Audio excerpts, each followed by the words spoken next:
know what I start doing? He's like, starts like hitting the steering wheel. He's like, I start whiling on people, you know, I get kind of crazy. And he's like looking at me the whole time. And I'm like, oh, great. Oh my God. But then You're listening to Oogle Radio, the first, only, and probably last train hopping and travel podcast. Hey everyone, before we start, my friend Henry is currently battling Lyme disease right now. I put a link to their GoFundMe in the description, so go give that a donation, or at very least try to share it to social media. They're a solid person. They've been traveling through the United States with this disease for the past 10 plus years, and it would mean the world if you could at least check out the link. Thanks so much. I'm here with my road dog and one of the funniest people I know, Dylan, who I've traveled close to 10,000 miles with. It's a little less, but it's not far off. We're also joined by my homie Croc, who I met during my big cross-country adventure back when I had less than 500 miles of freight riding under my belt. So how's everyone doing? Living good, living sober? Okay, I want to start with something light that I want to open you guys up to. Dumbest travel names you've ever heard. Some of them are still alive. I don't know if I... You're like, oh shit, what can I put on the record? Because some of y'all have dumbass names, but I can't put you on the spot. Yeah, because I feel like if I say the dumbass names, those people are going to text me like, Dylan, what the fuck? Like, you think I'm stupid? But it's like a corny name, but honestly, I like it too. It's Mike 40 Face. Does he have a tattoo of ear? But yeah, he has face.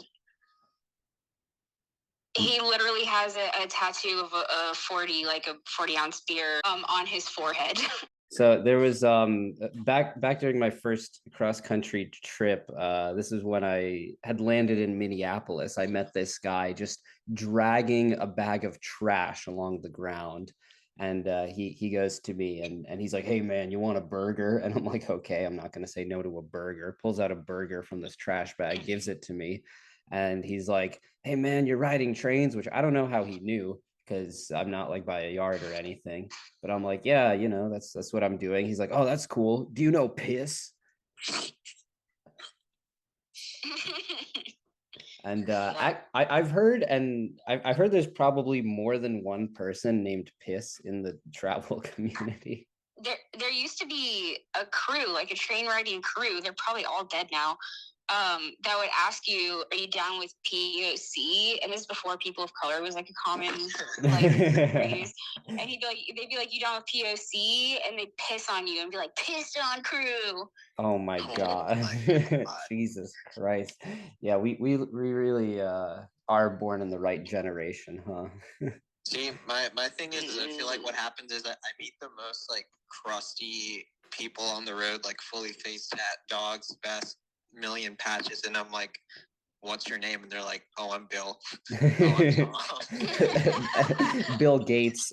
Okay. I feel like a lot of the younger travelers aren't going by their like normal names, but there was like, it seems like, yeah, more of like kind of like I would say like the generation of riders before me, like right before me, the ones that were like dying in mass, like once I started riding in 2018, but the ones that were before them, the people that if they're still alive are like 40 right now, a lot of them just had normal last names like Tom, Terry, Tim. Like I didn't even realize they all have T names right now. That's funny. But yeah, like a lot of them just had like normal ass names, and then the next generation came along and like had these weird ass names, and all those people who are, if they're still alive, that are like, yeah, like 40 are like, man, these fools had some fucked up stupid names. Like it just kind of like shook their head at a lot of those travelers. Yeah, why do you think that sort of like fell out of fashion?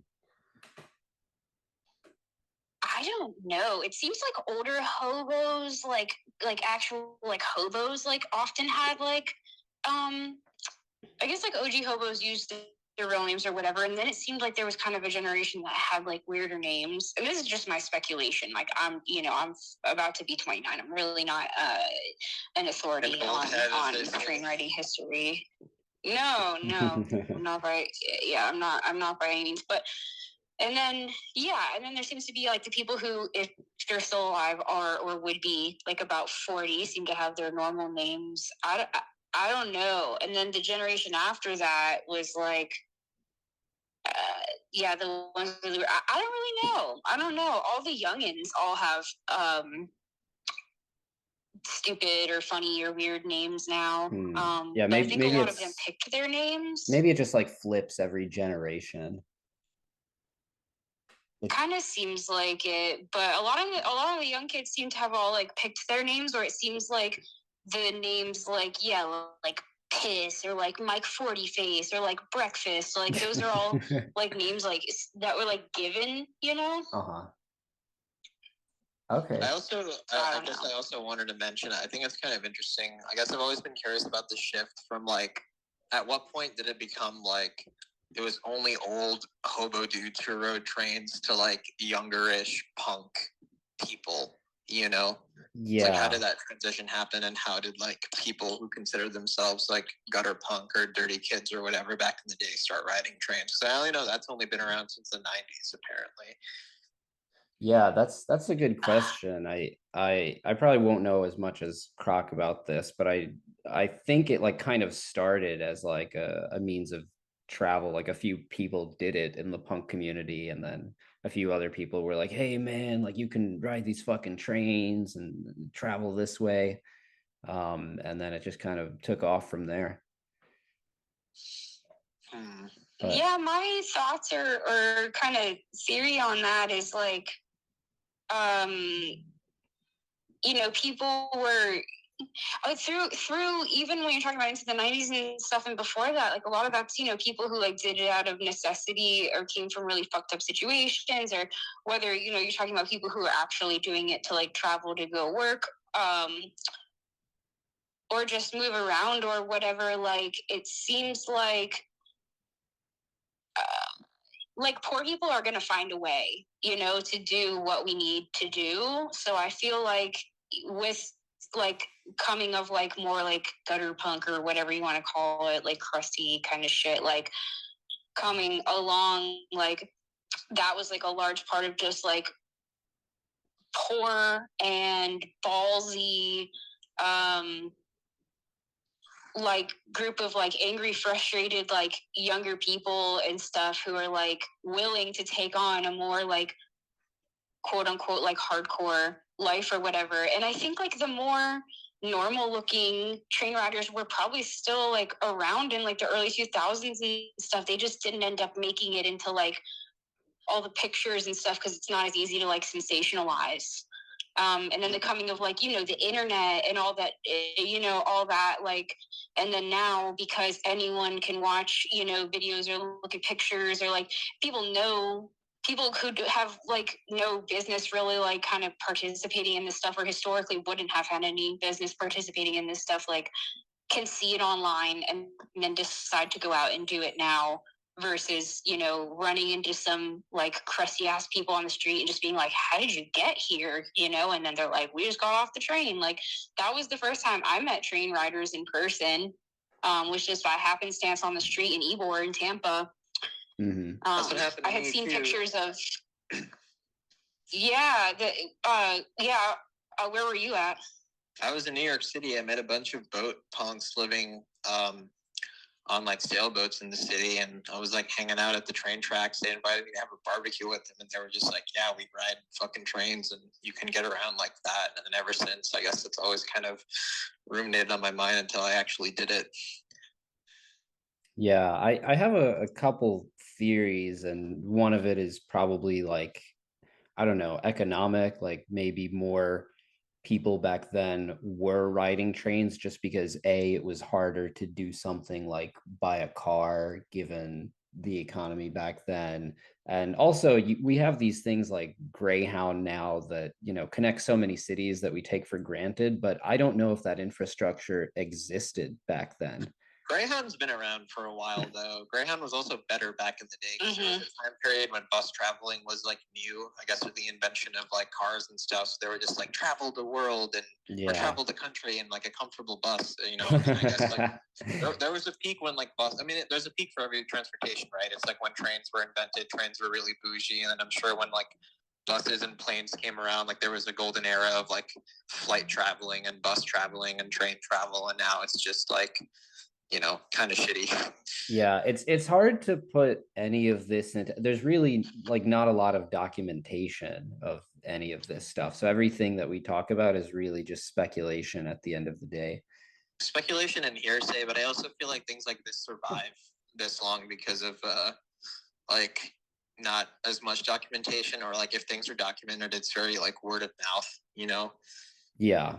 I feel like that's kind of the only way I feel like a lot of real like underground scenes or niches of people kind of survive, because I feel like with the internet these days, like so much stuff that's put on the internet is like just kind of putting it on blast, and then I feel like you can attract the wrong kinds of people into a subculture or a subgenre of what people do that can kind of like gut it from the inside out or kill it or whatever.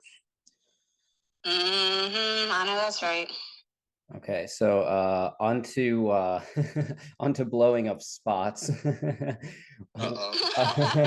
What do you guys say? And I mean, it doesn't take a genius to figure these spots out. What do you think is the best yard in the US that you've been to? Or was? What does best mean? Yeah, that's up to you. I mean, I have personal places that I like because I have memories associated with them, right? Sure. But, I guess your favorites.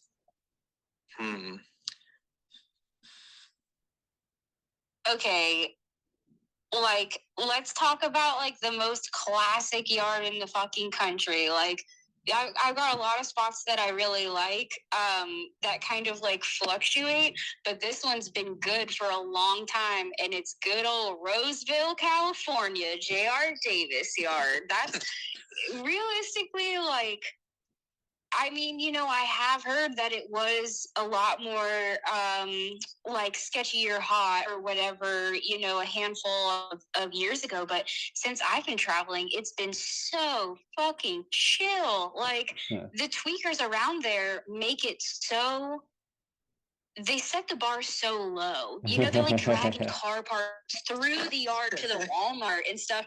So it's like I've seen workers in that yard, and I'm going to try to go up to them to ask for information, and they're actively avoiding me. Yeah, because they think you're like tweaked out.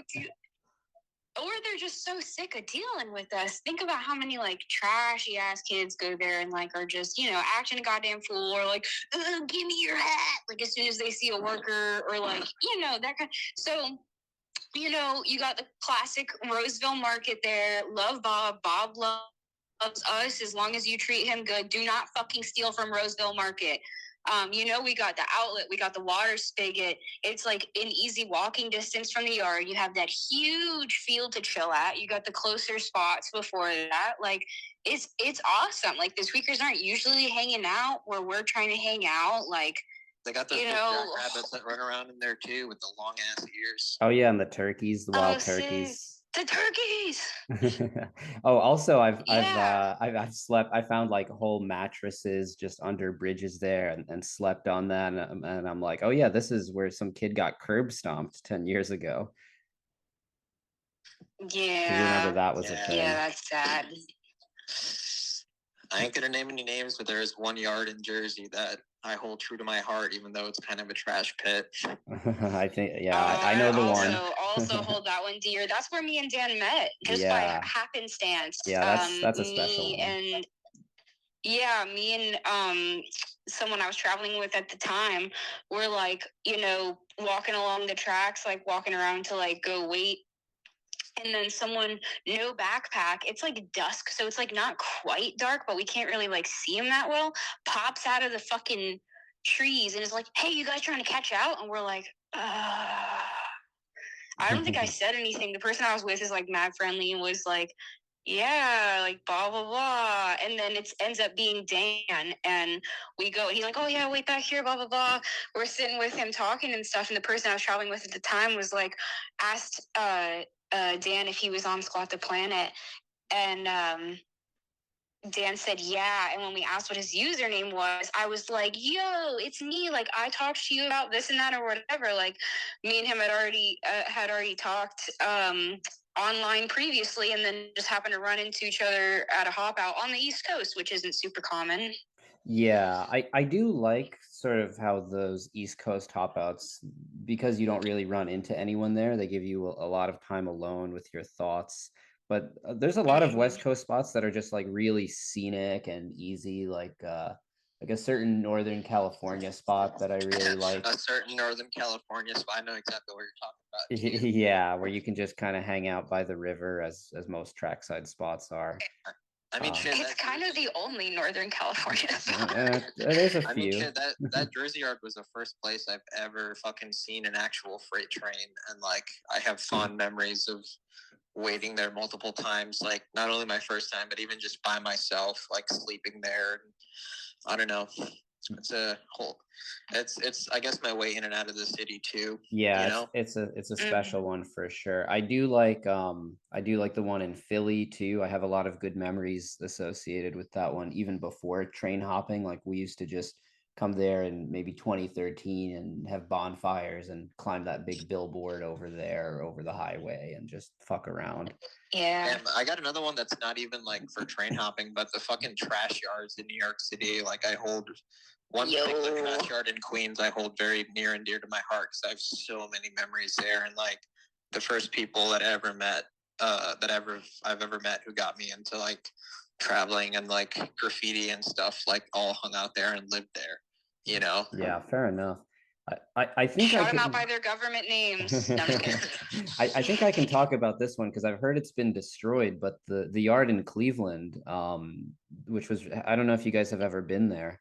I've only passed. Oh, through. wait, are you talking about the one that had the shed where Yeah, everyone hung out? yeah, And I yeah, think I've it's never been, fucking made it there. dude, yeah. So I guess I can talk about it because it's been destroyed, but yeah, so in out in Cleveland, in the area where you would hop out, there was a giant, basically it was a shell of a building essentially. So you had a roof, they had like couches and stuff in there, they had little skateboards and skate ramps, they had little things of like peanut butter for your dog or for yourself, and giant like gallons of water that were up for the public. And it was just like there was one person who I forget their name, I'll have to look this up, but they just like restocked the area constantly, and it was like for train hoppers by maybe a current or ex train hopper, and Yep. it was probably the best thing in the country that was going. um and and then also what was good was this has been destroyed since, but the yard in Chicago that you guys probably know about. Chicago's got a lot, but you guys know which one I'm talking about. That used to Oh, I have know. like I know what you're talking a about. little fire pit and like like a broom and shit that you could like clean up with, and it was inside like a little patch of woods, as many of them are. And it had since like been destroyed like the year after I went, unfortunately, because that was a chill spot. It fluctuates though. It fluctuates because sometimes I've been there and it's nice and there's chairs, and then shout out to Gilbert. I wonder if Gilbert's still alive. I'll call him up by name because he would be fine with that. Built this fucking like weird like branch, I don't know if y'all hang out in the east and ride in the east, you've probably seen one of his like stick shelter thing. I don't know what to call it or whatever. And this fool's like missing fingers and shit. Whoa. He got a little handsaw and he'll cut down branches and stuff and then build them all together. So it's like I've gone there and his like work of art little structure thing that you can easily hang a tarp over is there. And I've been there where there's nothing there. And I've been there where it's totally trashed. Like that spot seems to really fluctuate. I have an idea of like we're all saying like a yard in Jersey, and then like some kid who wants to do this shit is gonna like hop into Port of Newark. Well, that's the spot we're talking about. There, you know what? My favorite yard, Kearney, hands down. Yeah, definitely go. Everyone, please go into the Elizabeth Seaport and Yeah. go straight into the building that says Port Authority Police. That is where you get out of there. I think 95% of directions. I think 95% of people listening won't even have any idea what any of this is. them I-5 corridor kids. Shout out to y'all. Oh yeah. Yeah, speaking of I-5 corridor kids and that yard in California, Roosevelt, as you mentioned, Lyle, the last time I was there, these two dudes were there, and then like they were on some shit about like, you know, they're only riding up and down the coast, and one of them saw me, and one of them saw me and Henry, and they were like, "Wait, are you guys catching out in the daytime?" And we were like, "Yeah." And he's like, "How do you guys ride in the day?" And oh my fucking god. Yeah, we were just like, you stay down. And he's like, why? Invisibility cloak. Okay. What do you guys think are the best punk cities in the US? You asking the wrong person, dog. I feel like, oh no. I don't know. I guess like I'm also not a very good like. I feel like the easiest way to get in touch with punk people and quote unquote communities and stuff is to go to shows, and I don't like shows. I get sensory overload. I hate loud crowded places. Like if I have to yell to talk to you and we're not on a train, count me the fuck out. So honestly, I don't really know. I guess I would identify with being a punk, but I don't really like keep up with stuff in that way. It doesn't have to be the music, just sort of the vibe, or at least like the concentration of people. I mean, it's like, what do you mean by punk though? Crime? No, not necessarily. Just people who kind of do similar things to what we do, as far as like that type of alternative lifestyle. I mean, Portland, I would say, definitely feels like that. I completely forgot Portland. What? Yeah. No, because I have been thinking of East Coast spots for this, because I thought Philly is sort of like the big spot for the East Coast. I need to spend more time in Philly doing Philly stuff. Philly's got a lot of punk stuff. There's a lot of like, I don't, I'm gonna get like uppity about this or whatever. Like there's a lot of fashion punks everywhere, but I've definitely seen like a lot of fashion punks in Philly that just make me roll my eyes. Like I guess us everywhere. Too, yeah, and Brooklyn and all that. I mean, I don't know. The way that I feel about it is like I feel like I do certain things that people associate with being part of a scene, but I feel like I never really let those like bigger parts of a scene define who I am. Like I don't really consider myself anything. I wouldn't like go out of my way to call myself a punk, even if I like. Even if you do all the things that check the boxes. Yeah, but then it's like, I don't know, because I also feel like there's people that do care about those labels, and then it kind of turns into this like stupid clout fucking bullshit, or like a popularity contest, and that kind of defeats the purpose of like seeking out ulterior ways of living or whatever. Fair enough. But yeah, Philly was the big one that came to mind. Portland Philly. For sure. Richmond also is really cool. Richmond is the worst place. Do not go there. It sucks. It's dangerous. Don't do it. But Philly is definitely like, as far as places I can brainstorm on right now, like, yeah, Philly realistically, yeah, they've got stuff going on, like a decent squatting scheme going on. Squatting in New York City's like any of the boroughs. I don't just mean, I don't even know anyone who's squatting in Manhattan right now, but it's really hard. Like I had a squat in Brooklyn. We kept it really on the down low. Everyone's like, what was your house called? I'm like, we called it the new house. And like people in public would be like, oh, you're squat. And it's like, bro, shut the fuck up. Like there's a lot of New York. I love New York. I love the city. I love a lot of aspects to it. But yeah, there's a lot of the clout bullshit. I mean, the real estate market in New York is so aggressive that like, it's hard to. New York doesn't really have buildings like that have just been sitting out for years and decades. It's very come and go right now. Yeah, fair enough. There's a couple. There's one spot I know of right now that's going strong in Brooklyn. They're killing it. I may know the spot. We'll talk about it after the recording. But I think the problem with New York is just the cost of living is so insane. So it's hard to even kind of be there. Whereas somewhere like Philly, it's like not super expensive to live in, or even somewhere like New Orleans. Like I found places that you can rent in like nice parts of town for like $400 a month. I'm like, that's insane. The thing is with a lot of other U.S. cities, though, is like they still have a bunch of old rotting, and like I don't know, like Baltimore and Philly still have like shut up row houses just sitting there. You know what I mean? Like other Rust Belt cities have all this like empty vacant shit and just rotting industry sitting around that would probably be Yeah. more feasible for squatting. And New York Yeah. City, I feel like New York has a lot of old historical buildings, but I mean, as we've seen, it's like a lot of that is starting to go, but also like because real estate is so aggressive and every single fucking developer wants a piece of shit like condominium there, like things like will pop up and either like never get built or just will close down, and then like within a few years they'll just get knocked down and replaced with something else, and the cycle kind of continues on, is what I've noticed. Yeah, whereas in a place like, let's say, Pittsburgh, right? Like they're not as on it with the real estate market. They're like, okay, Yeah, like we they're built the fucked. city for 1 million people and there's a third of the people living there, so there's just gonna be Yeah. space.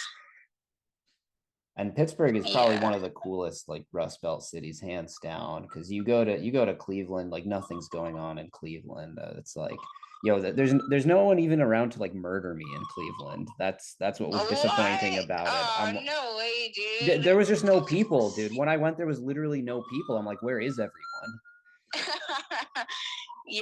That kind of checks out. Okay, so what's a place like a city or a state that you guys thought you would hate that you actually really liked? Shit, I'm trying to think. I feel like I've went into everything with an open mind, and I've got. I feel like I have you said a place that you thought you would hate, but you ended up liking. Yeah, like a city, or I'm thinking of states in particular for myself. I mean, I got an opposite situation. I thought I would really like California. And, I don't know. I mean, I guess like.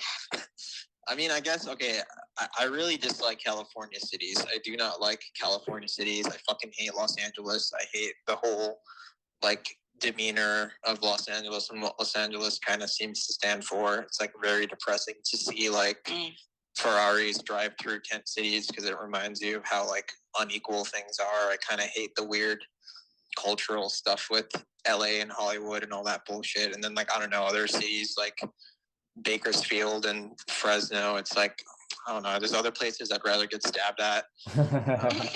Yeah, those Central Valley cities are really shit. And I mean, California is a beautiful state. I fucking love Northern California. I like the California desert. California, I mean, it's a gorgeous state, but I mean, like, I don't know, cost of living and the way people and the culture there kind of seem to be sometimes. It's like I was kind of surprised because I feel like California is one of those places that everyone idolizes. Like there's a bunch of songs about it, and everyone's always like moving out west, like traveling to California. That's what I did when I was 16, and then I showed up and I was like, damn, this place kind of sucks. Yeah, I mean, you also have to think California was very different back in the 1980s because real estate didn't have the hold over just the world like it does today. And the other thing too is California itself is like 6 different states. And also the vibe was very different too. It used to be kind of known as like a more libertarian state, which is sort of ironic given its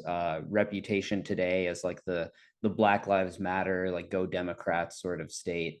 But it was actually kind of like seen as like, oh, this is like a new frontier and we can kind of like do anything, and that attracted a lot of people. And now they have to face the fallout of that in terms of like it's been quite overpopulated. But one good thing that's come as a result is a lot of people have been leaving the state, and that's given like a little bit of space and hopefully over time like a little less strain on a lot of those industries. I think I would have to slightly disagree because the people leaving the state are rich people who are like, fuck the cost of living here because it's expensive. We're going to move into a red state and like make, where it's cheaper, where I feel like yeah, but I wouldn't say you're I wouldn't like, say you're those rich people are for the people. moving to Phoenix, let's say, from California. You just can't swing it in California. They're also moving to New York City and Florida.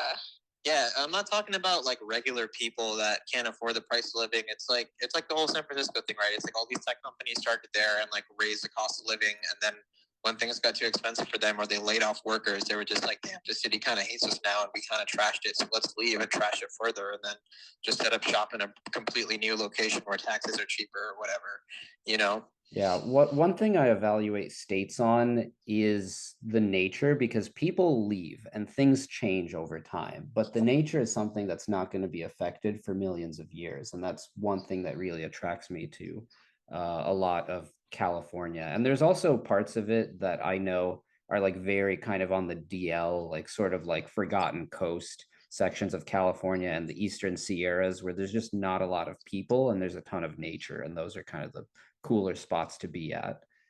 Mm-hmm.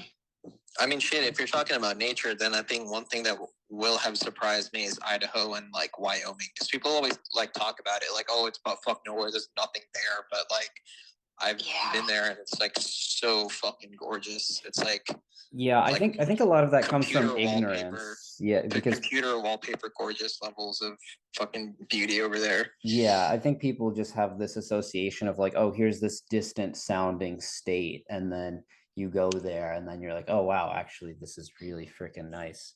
I would say the two states for me that come to mind are number one, Iowa, because I've had a friend like kind of like bike tour through Iowa and Indiana. And so I came into it with the mindset of, oh, a bunch of dumb corn fuckers. And then I go in there and I'm like, oh, this is actually like really nice. It's like the 1950s, everyone's white and everything's cheap and everyone's a little racist, but it's like it's like postcard Americana. It looks like exactly what you would imagine conservatives talk about as like ideal sort of like American towns. And especially the parts that you go by along that are trackside, you see the land as it was, where it's like not fully deforested, and you still see those little patches of woods and stuff, and you're going by wildflowers, and then you just see the moon rise over a cornfield, and then it just like lights up all the barbed wire fences, and it's no one but you, the moon, and corn, and that's just so different from my reality. It's like mind-boggling. Never made Iowa sound so beautiful before. Yeah, and the other spot was Arkansas. Like I really thought, and I just had like low standards for it, honestly, because I didn't know anything about it. But the nature is kind of nice. Little Rock, I didn't know this until after. It's like one of the most dangerous cities in the US, but everyone there was like super friendly to me. I had a pretty good time when I was there. Little Rock, Shittle Rock, as I call it. There was I got taught by like another traveler what they called the pre-spange. So if someone's like coming up to you and like you can tell they're about to ask you for $1 or whatever, you ask them for $1 first. And I did that to a fucking home bum in Little Rock because I rode in. I've only been there once. I rode in on a megabus. I rode out on a train, but don't tell anyone. But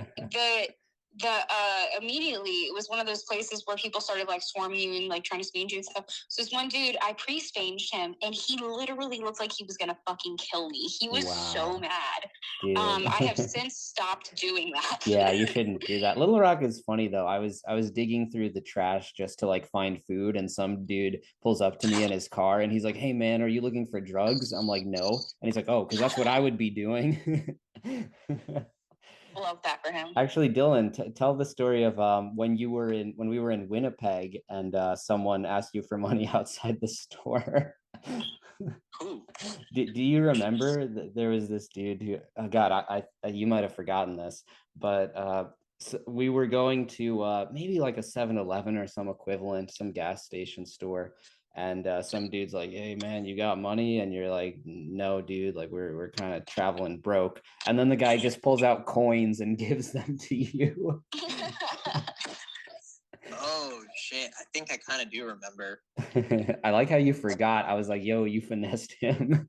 There was some home bum trying to give us information in Canada that was like completely stupid information, because he was like, oh, you guys trying to catch out of Calgary? He didn't know shit about trains, as we were trying to leave town by train in Calgary. Most people like, giving advice what you need to do is go downtown and climb over this barbed wire fence and like in the police station, but you guys might be able to get on the front of it, and like blah blah blah. Jesus. Oh my god. Wait, home bums. Yeah, go ahead. Home bums love trying to give train advice and hitchhiking advice. It's like, bro, if you were good at those things, you wouldn't be here. Okay, I have a rebuttal. I actually got very good hitchhiking information from a home bum in New York City, because I was like, when I was in high school and I was like, I want to get the fuck out of here. I was like, damn, I want to travel. Who should I ask? Homeless people. So I started talking to like homeless people after school. And there was one dude who told me about, he was like, all right, kid. So when you get into a car, he's like, your bag goes in first, and then when you get out, you drop your bag first and you drop yourself out. So if they're trying to steal your stuff, they won't. And he's like, if you're traveling with a lady friend, it's like you get in the car first and your lady friend gets in the car second. And then when you're getting out, your lady friend gets out of the car first and you get out of the car so they won't kidnap your lady friend. Yeah, that's Then he good. also had this really cool theory where he was, I think at some point, like we talked about serial killers, and he's like, now listen, he's like, you see, all that these days is a bunch of bullshit because a modern serial killer has manifested himself as a mass shooter. He's like, back in the 70s and 80s, we had more serial killers, and nowadays it's not like that. It's just people want to go shoot up like a fucking stadium or whatever that kill themselves. So he's like, I wouldn't really worry about getting picked up by like, a Texas chainsaw fucking type of person or whatever.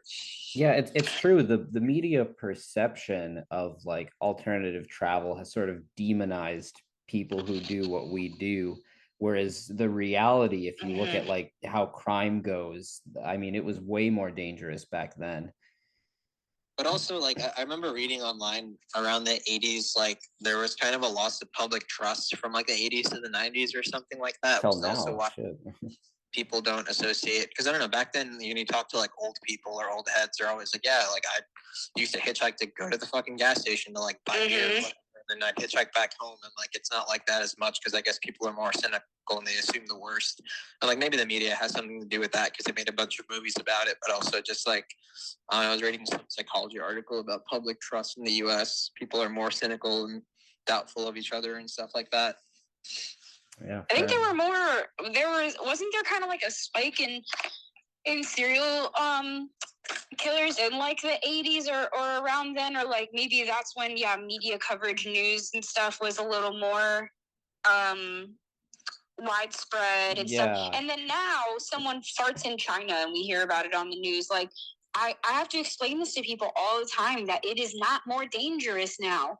Like, people are less likely to abduct us now because we have a thing that tracks our GPS coordinates in our pocket at all times. Like, and I'd like to share my hitchhiking safety advice on here for anyone who like hitches or is considering it or whatever. And I explain this to people because everyone's like, especially because I'm assumed to be a woman, everyone's like, oh, you got to be careful, you got to be careful. No shit. But what I do, so, you're standing there with your thumb out or whatever, like, say you're getting a ride the old-fashioned way, not asking people at a gas station, which I do sometimes too, but they pull up further down the on-ramp than you. So you're coming up from behind. So I pick up my stuff, I unlock my phone, and I type in their plate in my phone, and then I go over to the passenger side, and I always ask them first, where are you going? Because I want to, first of all, I do want to know where they're going, but I want to get a feel for them. Are they like, do they seem sketchy? I can peek around the car. Is there a bunch of empty alcohol bottles in there, or like drug paraphernalia, or like weird, like look around for some weird shit. And then if I feel uncomfortable or their car looks sketchy, whatever it may be, I can just say, oh, I'm going to wait for a further ride without having to be like, oh, me saying like where I'm going and like, oh, I'm going there too. And then now it's weird for me to back out.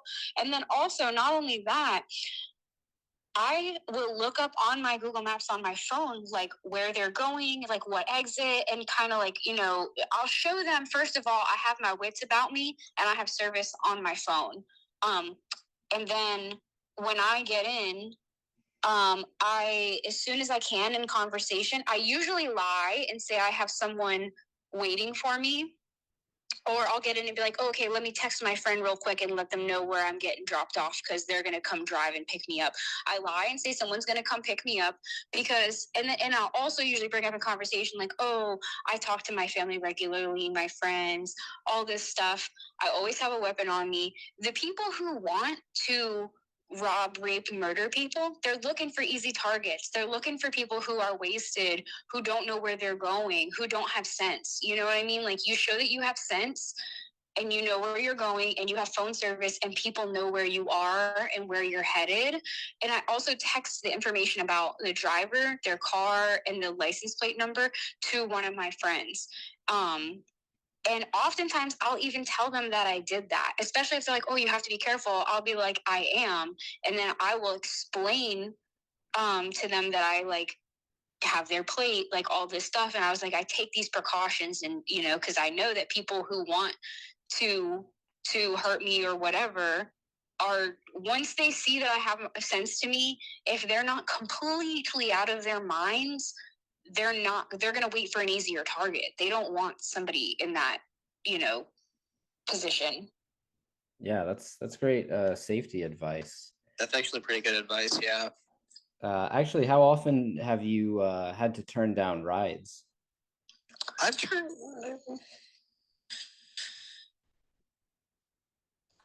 down many. I've turned down some, and honestly, I've mostly turned down rides from truckers. And when I've been by myself, a couple times I've turned down rides because the person was just like wasted. I'll get in the car with someone who's a little drunk, honestly. Like that's a lot of the people that want to pick you up. But I've turned down like maybe one or two rides because the person just was like sketchy or wasted. And then I've turned down rides with truckers because generally I don't ride alone with truckers.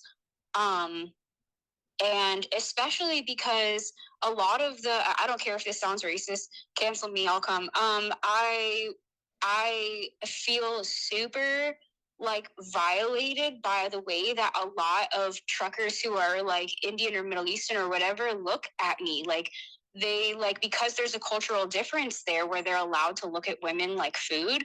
Like you can't do that here, homie. Sorry. Like, yeah, especially if it's summer and I'm wearing it.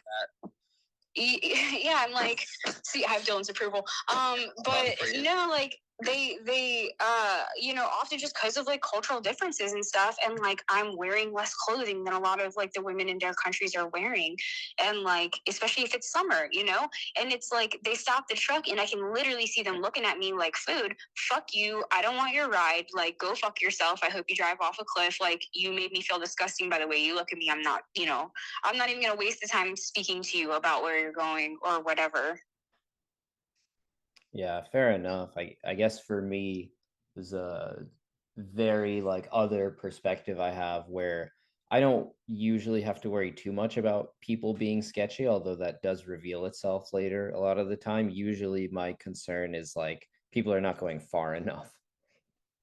Mm-hmm.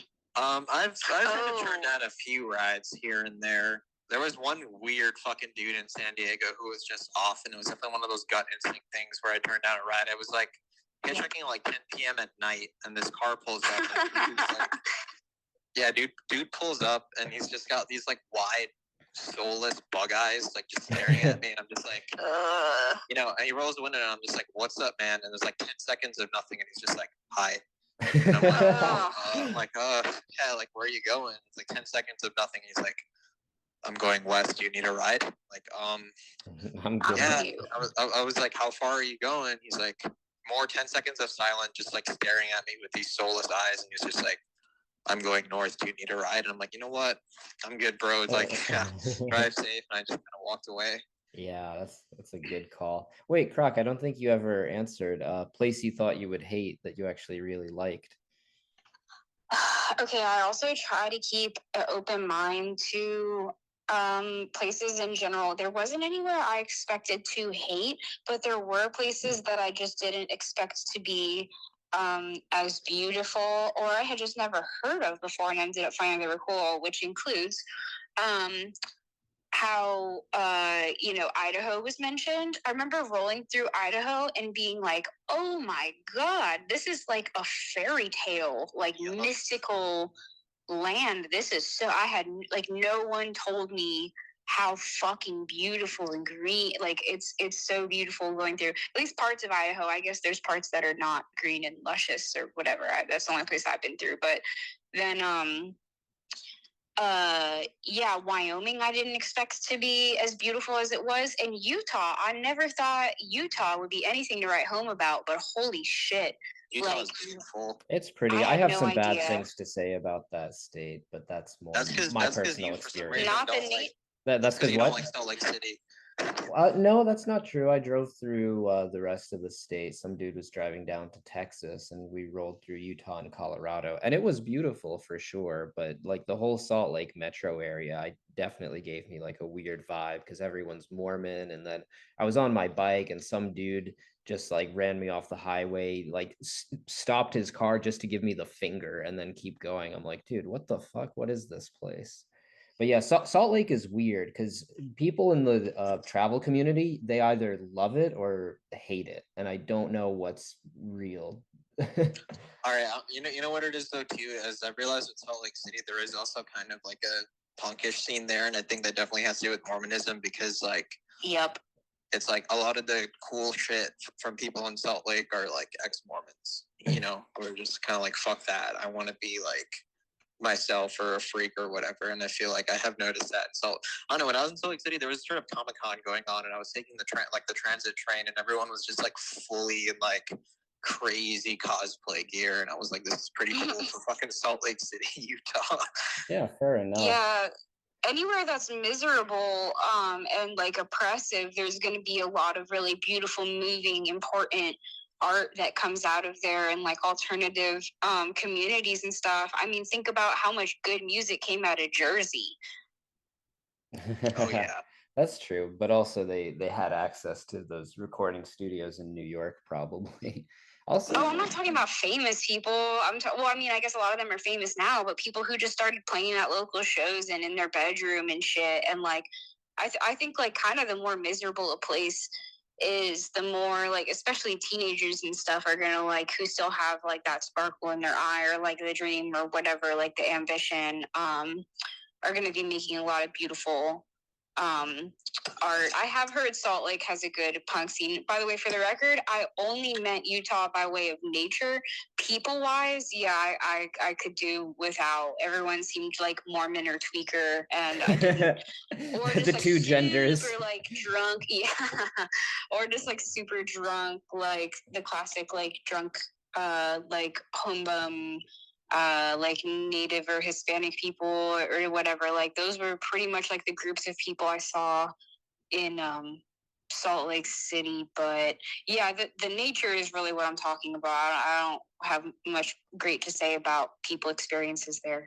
Yeah, fair enough. If you want to get into the punk community in Salt Lake, go to Pie Hole. It's a pizza spot. It's a little dingy, kind of divey spot. That's where all the punks hang out, I think. What are your go-to travel stories? Like if you have like one travel story that you'd love telling, what is yours? One time, me and two friends got on the wrong train out of Toledo, and we ended up riding towards Buffalo.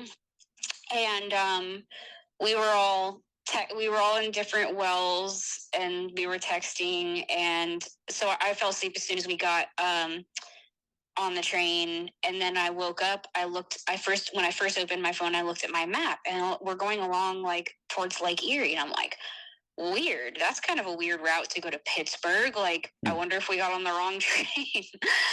And I like zoomed out and was like, oh yeah, we definitely got on the wrong train. And then I opened my texts, and my two friends had already started a group chat, and they were like, we are on the wrong train. And I was like, oh damn, that sucks, you know? Oh well, whatever, like shrug it off. And then they're like, oh, we're going towards Buffalo. I was like, oh, okay, lame, you know? And then they're like, no, there's like a huge snowstorm with like lake effect snow, which I had never heard of before, coming right towards Buffalo. It's starting like in a few hours. And I was like, oh, and we ended up riding directly into a fucking snowstorm where our train kept stopping because the tracks were like buried, like the switches were buried and stuff, and they had to keep stopping the train periodically. And the snow was like falling down, like the sheets of snow that would build up on the side of the container were like falling down on us. And like, I didn't know you could get buried in snow. Like, for context, for people who don't know me, like I'm from Florida. It does not snow there. So I didn't know anything about snow. And people who are from places where it's snow, they don't know. Like when I would ask all these questions, they'd be like, yeah, it's just snow, whatever. And it's like, there's so much to know about snow that you don't know until it's happening. Like, I didn't know you could get buried in the snow. So, like all of that stuff. So yeah, we ride. And the idea was like, let's ride through Buffalo instead of getting off there during a snowstorm, because that seems silly. But my friends were like concerned about, yeah, hypothermia and stuff like that. So we ended up having to get off in Buffalo, and just like it's a little too long of a story to detail the whole thing, but some of the more key points were, you know, we were almost into Buffalo and our train kept stopping. We're texting each other like, should we get off here? Like, there's a store a mile away. And I'm like, I would peek out my sleeping bag and bivvy and I couldn't see more than 10 foot away, maybe 15 foot away, because the snowstorm was like that bad. And I'd never seen anything like that. I didn't know that happens. And I was like, oh, this is fucking crazy. And then finally, yeah, we're like, okay, like, yeah, let's get off the next time we stop. So then we stopped again and we all like get out of our sleeping bags and whatever and start trying to pack up. And then the train starts moving again. And we get back in our sleeping bags and now we're wet. And then they're like, yeah, now we have to get off. So we roll into the yard in Buffalo. We get off. We throw our stuff off in pieces because it's too frozen to pack up. And we drag it through like feet of snow to this worker shed. And we go into this worker shed and we're just like trying to like hang up our gear and whatever to like let everything thaw out. I had a stove, so I was like, well, I'll make us some coffee and all that stuff. A worker walks by and he like double takes because he like looks at us, looks away, and then is like, wait, and like looks back and he's like, you guys can't be in there. And I was like, hey dude, sorry, like we don't want to be in here. Like we're not trying, like we just are gonna like warm up for a second and pack up our stuff and leave. Like, please just let us like hang out for a minute to get ourselves together and then we'll leave. And I even asked him, what's the fastest way for us to get off property? He's like, you go down that hill and there's Tim Hortons. And I was like, bet. And he's like, there's a road down the hill. And then when I look out the shed, yeah, I can't even see. I'm like, what road? It's so covered in snow. So we hang out in there. We made a funny video, like a fake MTV Cribs video of the shed. And Did the worker end up leaving after? yeah, after that exchange, he just was like, okay, and like walked away. I was like, thank you so much, man. I'm just trying to be polite as fuck because we're in this fucked ass situation. Dude, I don't want him at to that call point, the ball. it's like survival. Like, yeah. And then, but this guy is a piece of fucking shit, snitch ass bitch. dude, so, I like, hate the Buffalo rail workers. They've chased me down the frontier yard before. This is NS. What were you on? That was CSX, I think. But yeah, Buffalo. Okay. God, people in the Northeast can be so fucking aggressive. Buffalo sucked. People were mean there. But anyway, so the worker walks away after that. And I'm like, okay, cool, blah, blah, blah. Like, we hang out, make coffee, film the video, blah, blah, blah. Our stuff thaws enough to pack it up. We pack up our stuff. We're walking out of the shed. That worker is there. And I was like, yo, thank you so much, man. Thanks for just, like, letting us, like, get ourselves together. Not everyone would have done that. I appreciate it. And he just looked really guilty as soon as I said that. And then I look to the left because there's now a work truck has come up that hill, so now we can see the road. So now we're like turned to follow the tracks of where the truck came up, and the fucking bull is walking up the road in the tire tracks too or whatever, and he's got his SUV at the end of the road. The ground's covered in snow and ice. We can't run or we will eat shit like from slipping. And so I just at this point I'm like, so we see the bull and I just yell, top of the morning to you. He just like looks kind of tickled about it. And he's like, top of the morning to you. My friends I was with thought that was like fucking hilarious. But at that point, like, what are we going to do? Yeah. I just got to try to charm him. And it went well. He you know, was like, oh, give me a name, you know, kind of thing. Wrote down some stuff. So it looked like he was going to, he's like, honestly, guys, just go to CSX. If I catch you on this property again, I have to do something about it. And he was bullshitting with us and stuff. He even asked if we knew another rider that he knew by name and whatever. Yeah. It was cool. We ended up getting housed up. People were generally not fucking friendly there. Okay, word. Thanks for sharing. How about you, Dylan? I got one that comes to mind that people have liked me telling them. It's when I got picked up by that tweaker in Green River, Wyoming. I love this story. Ended up having a fucking barbecue with him. So I'm like, I get off this train in Green River, and I already have a friend up in like Grand Teton National Park who wants to go hiking with me and stuff. So I'm trying to hitchhike from Green River to fucking Grand Teton. So I'm like sticking my thumb out on the side of the road. A bunch of cars pass me, and then this like busted U-Haul van pulls up. And guy's like, "Where are you going?" And I'm like, "Oh, I'm trying to get to the next town over, just so that I can hitchhike up whatever road is going up to Grand Teton." And he's like, "All right, get in." So I get in this guy's van. It's like messy as fuck. The like U-Haul stickers are like peeling and shit, and like there's foil and like needles all over the car.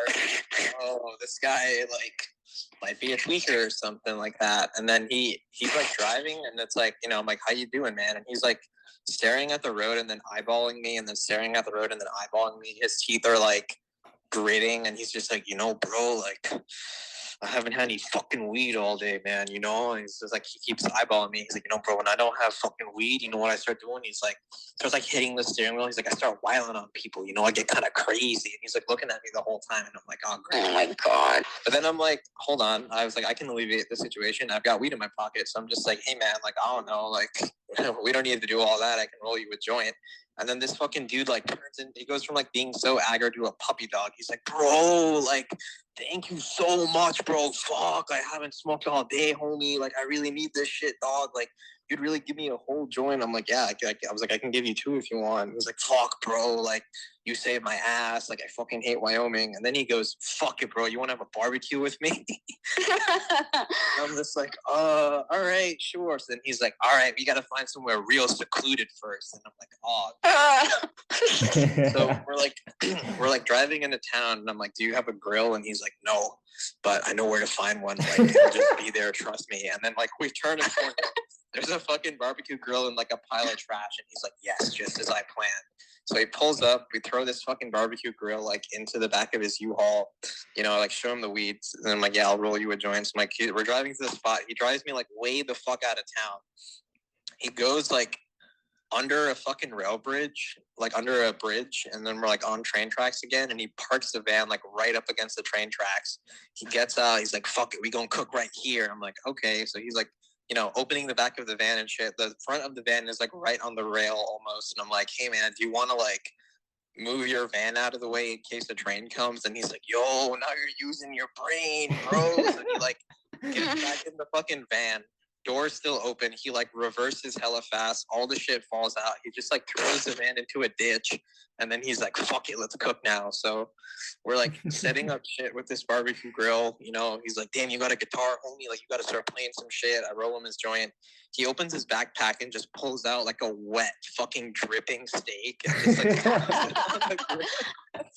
like slapped it on the grill. And then he's just like talking to me about all this shit. He's like, yo, not a lot of people are like down to do this kind of thing these days. Like, you're really cool. And he's like telling me about life. And he's like, yo, I did hella meth and I do hella meth, but like I never had to cop it. You feel me? Like, I had kids, but I took care of them kids because I was getting meth for free. And then like I found out my baby mama's was fucking somebody, so I beat the shit out of him, and then I lost custody of my kids and went to jail and all this crazy stuff. And how he was like, yeah, my daughter was like dating the biggest heroin dealer in Salt Lake City, but she was such a shitty drug dealer that I had to go down there and like fix shit for her all the time. And he was like, I'm happy she's in jail, like fucking, all this shit. And then like we're like just cooking fucking like steak tacos like while this is happening, and then he starts talking to me about God and Satan, like all that stuff comes out, and he's just like, yo, bro, like women these days are the new Satan. You can't trust women. They're actually demons in a different body. That's why I keep to myself. And like, motherfuckers, like, all this, the snakes are in the grass kind of shit. And like the plastic on the grill is like now melting onto the dirt. Like, you see, bro, this is God punishing us for taking this grill from that trash pile because it ain't ours. You feel me? Like, it ain't ours. Like, I never steal. Like, I hate stealing. And then like we make these tacos. They're like pretty damn good fucking tacos is the thing too. Like, we had a pretty fucking good meal because I had beans. So we made like steak tacos with beans. We had these fire ass tacos. And then, we're driving like back to wherever. He's like, you're all right, homie. Like, I'm glad I met you type shit. Like, you really made my day with this weed. Like, he told me he's done a lot of bad things in his life, and he's just trying to go to Colorado and smoke weed in the mountains. And then, he was talking about how much stealing sucks and how he hates stealing. And then he tells me to close off our conversation, like, the easiest way to steal a U-Haul van to keep it for yourself. He's like, bro, what you got to do is you got to peel the stickers off the side of the van. And you go into Walmart and you steal the plates off of one of those little delivery vans so that when the police scan the fucking plate, it comes back as just like commercial van. And like, that shit works, dog. Like, I'm about to do that with this. Fuck it. And he's just like, should I give it back? And I'm like, I don't know. He's like, yeah, fuck it. I'm not giving this back. I'm taking this to call. Oh my God. It's just like, I love that. I love that he was like, oh, we stole the grill from the trash pile. And he's like, you got to take the plates off of a van. Yeah, he's like, I hate steel. Also, I loved the whole like snakes in the grass thing because it's so relatable. Like, there's so many people you talk to who are like, yeah, man, I've been really into God and semen retention these days. Yeah, they always Also- speak in that cryptic ass tongue.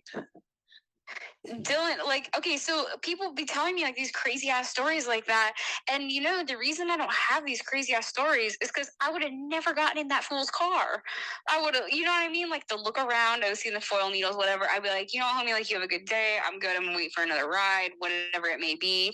And then if I got in without looking around and then I noticed that when he was like, do you want to have a barbecue? I would have been like, no, I just need to get where I'm going. And that's like, it keeps me safe, but it also like I don't have these wild stories that other people have for that reason too. I mean, I was in a very particular time in my life, and I think like from what I was coming from before, I kind of was just in a very like fuck it, anything goes. Like I'm free as fuck right now, and I'm down for anything. Like fuck it, kind of thing. And like despite this guy's aggressiveness, there was like something about him that I guess charmed me or allured me. And I was just like, all right, like what is this guy on? And like I was also kind of hungry, so I was like, fuck it, I might as well have a barbecue with this guy if he like has food.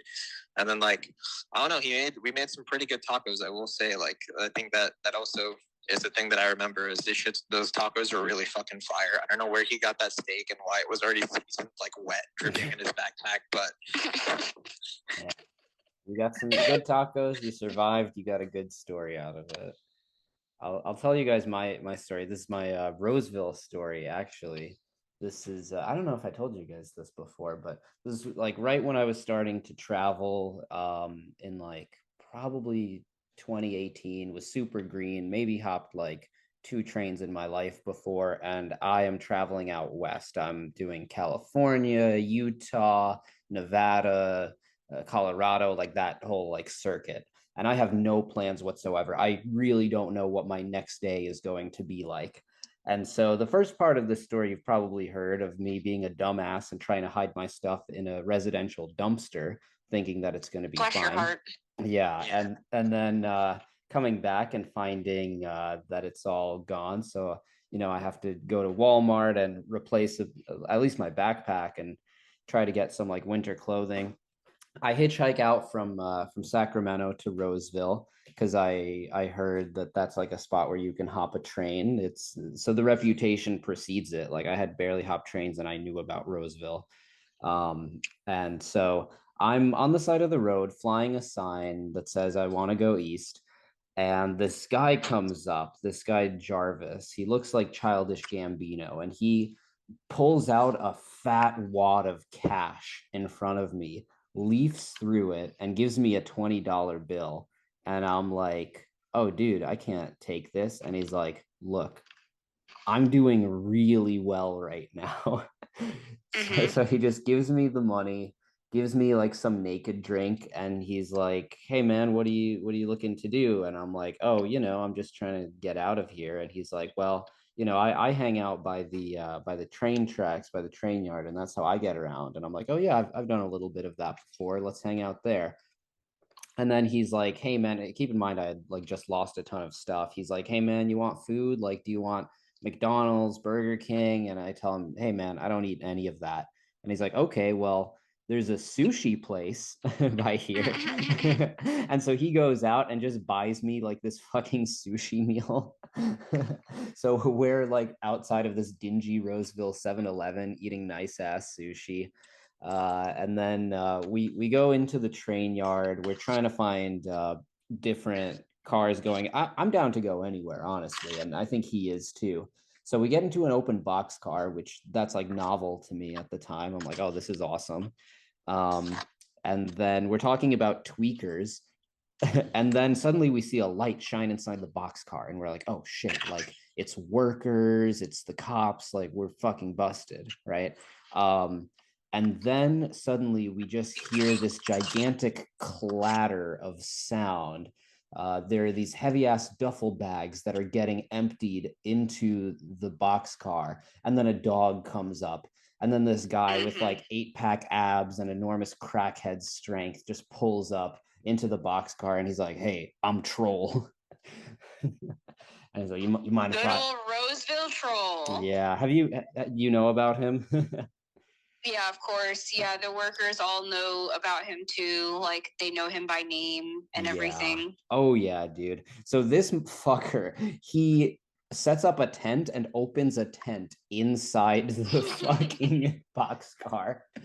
And then he's like, "Hey, come feel my bag." And then I come try to grab his bag. It's too heavy for me. It's like 50 pounds. He's like, "What do you think I got in there? Rocks?" I'm like, "I don't know, probably."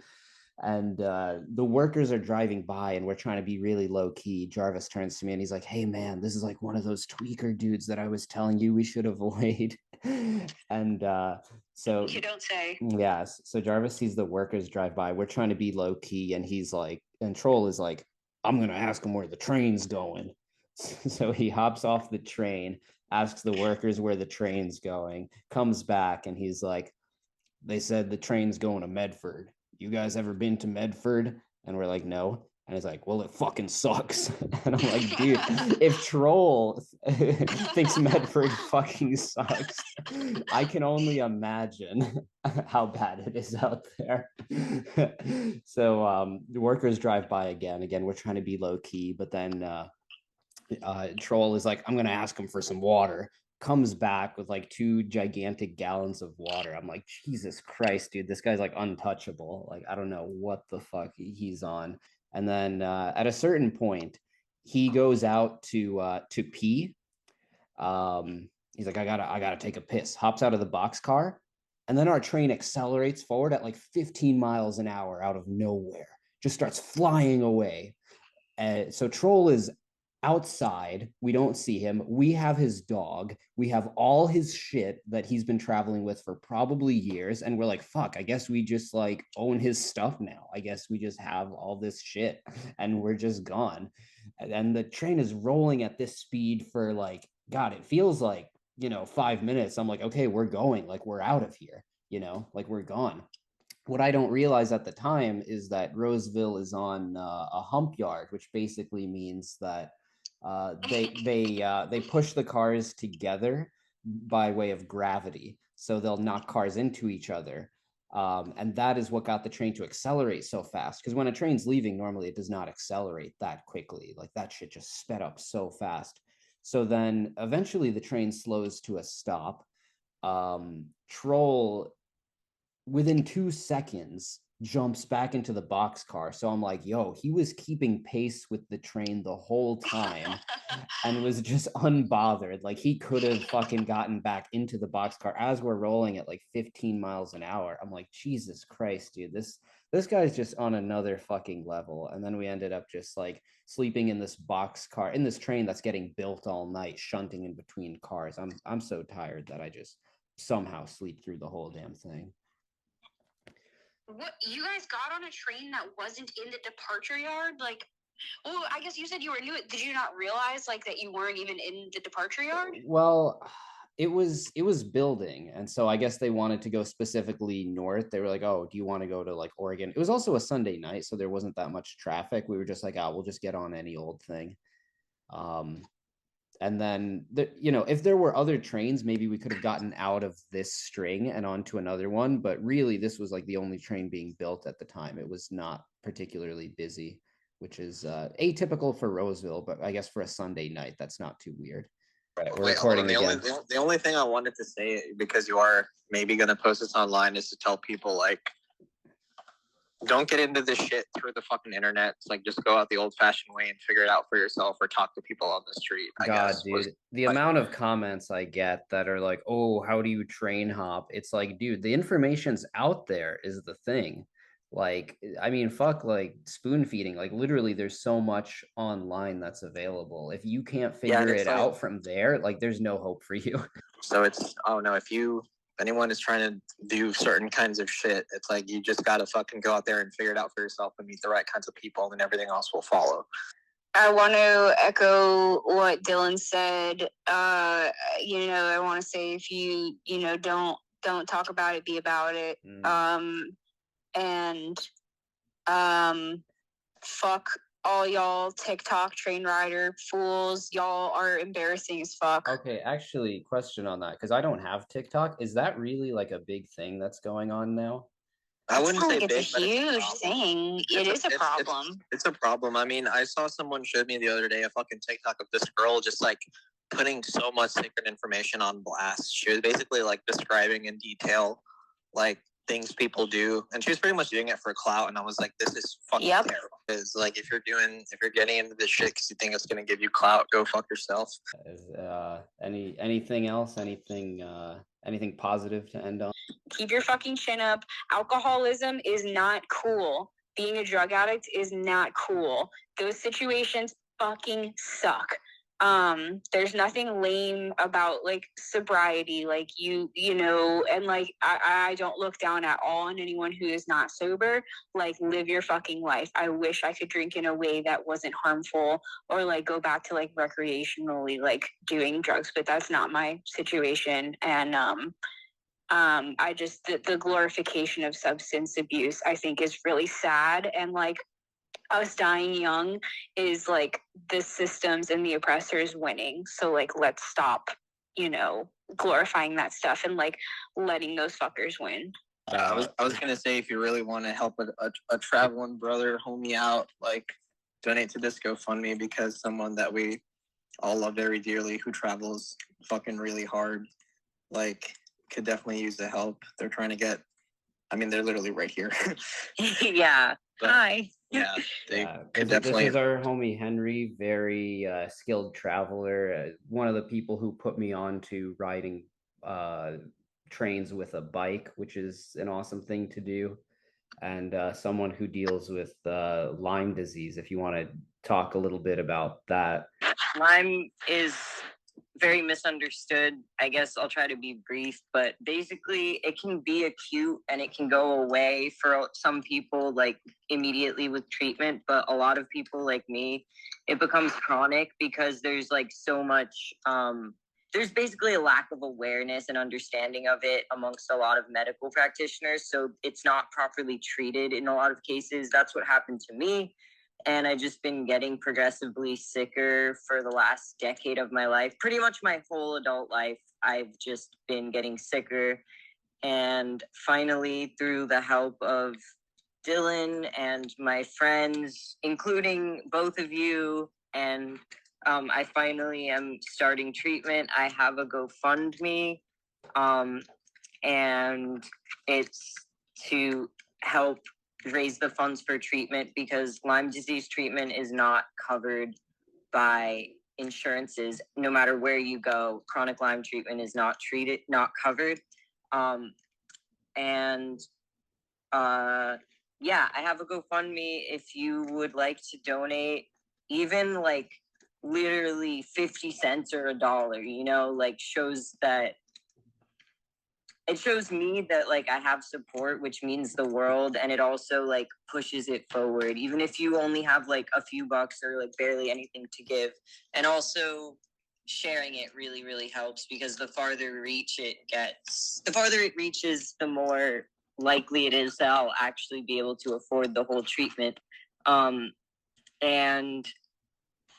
then lastly, I guess I'll just say, if anyone out there hearing this like wants to learn more about Lyme disease, we can find a way for you to get in touch with me because I know a lot about it. And if you're struggling, like, you're not alone. All right. Yeah, if you want to run around outside and do all kinds of crazy shit, check yourself for fucking ticks. Yeah. And all ticks are bastards.